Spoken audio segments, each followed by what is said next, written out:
उत्तर प्रदेश की राजनीति के इतिहास में एक तारीख ऐसी है जिसे आज भी सत्ता के गलियारों में डर और विवाद के साथ याद किया जाता है। 2 जून 1995। लखनऊ का स्टेट गेस्ट हाउस। एक महिला नेता जो कुछ ही घंटों में मुख्यमंत्री बनने वाली थी, उसी रात अपनी जान बचाने के लिए एक कमरे में खुद को बंद करने पर मजबूर हो गई। बाहर नारे थे, गुस्सा था और अंदर डर। सवाल ये नहीं था कि सरकार किसकी बनेगी, सवाल ये था कि क्या उस नेता की जान बचेगी। इस घटना को समझने के लिए हमें कुछ साल पीछे जाना होगा। साल 1993। उत्तर प्रदेश के विधानसभा चुनावों में किसी एक दल को स्पष्ट बहुमत नहीं मिला। ऐसे समय में समाजवादी पार्टी और बहुजन समाज पार्टी एक साथ आईं। ये गठबंधन सिर्फ एक राजनीतिक समझौता नहीं था, ये नारा था, मिले मुलायम काशीराम, हवा हो गए जय श्री राम। इस गठबंधन के साथ मुलायम सिंह यादव उत्तर प्रदेश के मुख्यमंत्री बने और मायावती बनी इस सरकार का एक अहम चेहरा।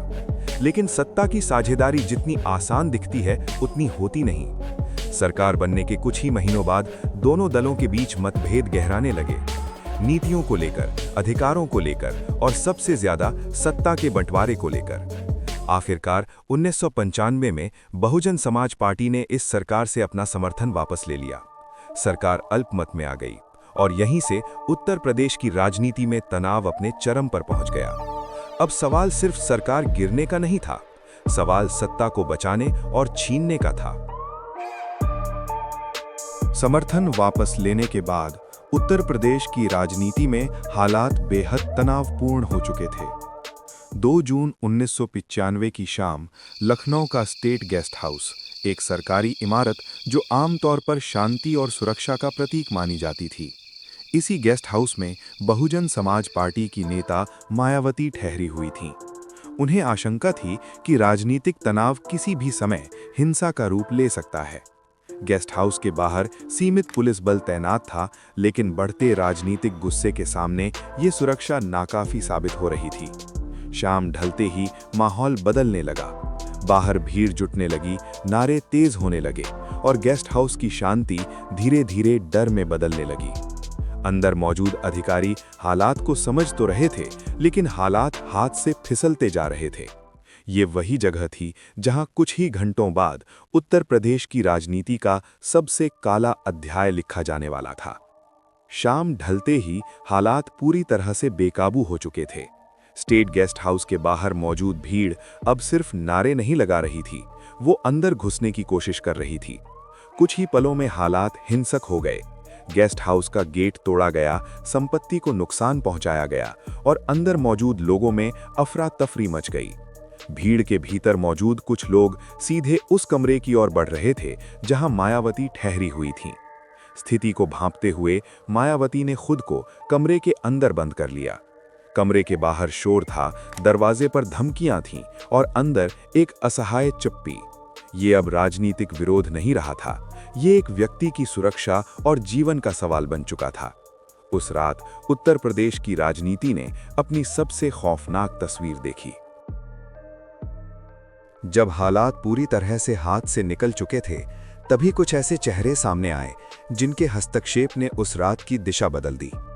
घटना की सूचना मिलते ही वरिष्ठ पुलिस अधिकारी और केंद्रीय सुरक्षा एजेंसियां हरकत में आईं। इसी दौरान भारतीय जनता पार्टी के कुछ नेताओं ने भी हस्तक्षेप किया और मायावती की सुरक्षा को लेकर दबाव बनाया। काफी देर बाद भीड़ को गेस्ट हाउस से हटाया गया। मायावती को सुरक्षित बाहर निकाला गया और उन्हें कड़ी सुरक्षा में दूसरी सुरक्षित जगह पर ले जाया गया। उस रात जान तो बच गई, लेकिन उत्तर प्रदेश की राजनीति हमेशा के लिए बदल गई।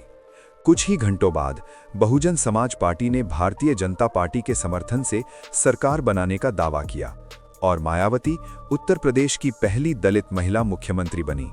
ये सत्ता परिवर्तन नहीं था। घटना की रात खत्म हो चुकी थी, लेकिन इसका असर अब अदालतों और राजनीति में दिखने लगा। स्टेट गेस्ट हाउस कांड को लेकर कई आपराधिक मुकदमे दर्ज किए गए। इन मामलों में समाजवादी पार्टी के कई कार्यकर्ताओं और नेताओं के नाम सामने आए। यहां तक कि तत्कालीन मुख्यमंत्री मुलायम सिंह यादव पर भी राजनैतिक और कानूनी आरोप लगे। मामला अदालत तक पहुंचा, लेकिन वर्षों तक ये केस किसी ठोस नतीजे तक नहीं पहुंच पाया। सबूतों की कमी, गवाहों के मुकरने और राजनीतिक दबाव, इन सब ने मामले को कमजोर कर दिया। साल 2007 में जब मायावती दोबारा मुख्यमंत्री बनी तो उत्तर प्रदेश सरकार ने ये मुकदमा वापस लेने का फैसला किया। सरकार का तर्क था कि पर्याप्त सबूत उपलब्ध नहीं है, लेकिन इस फैसले ने एक नया विवाद खड़ा कर दिया। विरोधियों ने कहा कि ये न्याय नहीं बल्कि राजनीति थी, और समर्थकों का कहना था कि एक कमजोर और लंबित केस को खत्म करना जरूरी था। सवाल आज भी वही है, क्या इस मामले में कभी पूरी सच्चाई सामने आ पाई? ये एक राजनीतिक युग का अंत और दूसरे की शुरुआत थी। स्टेट गेस्ट हाउस कांड सिर्फ एक रात की हिंसा नहीं था, ये उत्तर प्रदेश की राजनीति का एक स्थायी मोड़ बन गया। इस घटना के बाद समाजवादी पार्टी और बहुजन समाज पार्टी के रास्ते हमेशा के लिए अलग हो गए। राजनीतिक गठबंधन टूटे और विश्वास की जगह स्थायी टकराव ने ले ली। इस घटना ने मायावती को सत्ता तक पहुंचाया, लेकिन साथ ही उत्तर प्रदेश की राजनीति को और अधिक ध्रुवीकृत कर दिया। दलित राजनीति को नई पहचान मिली और सत्ता के समीकरण पूरी तरह बदल गए। लेकिन सबसे बड़ा सवाल कानून व्यवस्था का था। अगर एक संवैधानिक पद की संभावित दावेदार सुरक्षित नहीं थी, तो आम नागरिक की सुरक्षा की क्या गारंटी थी? ये घटना हमें याद दिलाती है कि लोकतंत्र सिर्फ चुनाव जीतने से नहीं, बल्कि कानून के राज से चलता है। आज भी ये मामला एक चेतावनी की तरह खड़ा है कि जब राजनीति हिंसा की राह पर चल पड़े तो नुकसान सिर्फ एक व्यक्ति का नहीं, पूरे लोकतंत्र का होता है।